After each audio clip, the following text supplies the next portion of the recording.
તો કલ્પસર યોજના મુદ્દે રાજકોટ ચેમ્બરના પૂર્વ પ્રમુખે નિવેદન આપ્યું છે। આ પ્રોજેક્ટ ખૂબ જ જરૂરી અને મલ્ટીપર્પઝ છે તેવું સમીર શાહે જણાવ્યું।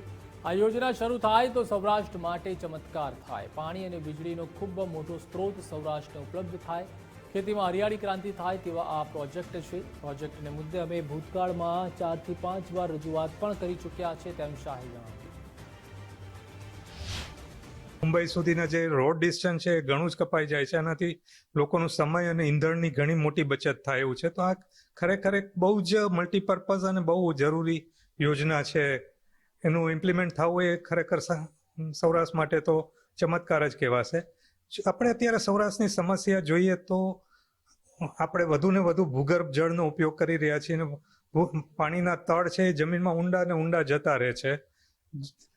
આનાથી શું જે દરિયાકાંઠાના વિસ્તાર છે એનાથી શું તકલીફ પડે છે કે જે ભૂગર્ભનું જળ ખેંચાઈ જવાથી દરિયાનું પાણી ભૂગર્ભમાં ઘૂસી જાય છે અને એના લીધે ખારું પાણી જવાથી ઘણી બધી જમીન દર વર્ષે અસાધ્ય થતી જાય છે। તો આ જે કલ્પસરની જે મુખ્ય નહેર જે ઓરિજિનલ પ્લાન છે એની મુખ્ય નહેર ઘોઘાથી દ્વારકા સુધી દરિયાને પેરેલલ પુલ જવાની છે। તો આનાથી ભૂગર્ભ જળની સમસ્યા સોલ્વ થશે અને જે જમીન અસાધ્ય થઈ ગઈ છે ફરીથી ખેતી માટે નવસાધ્ય થઈ શકશે।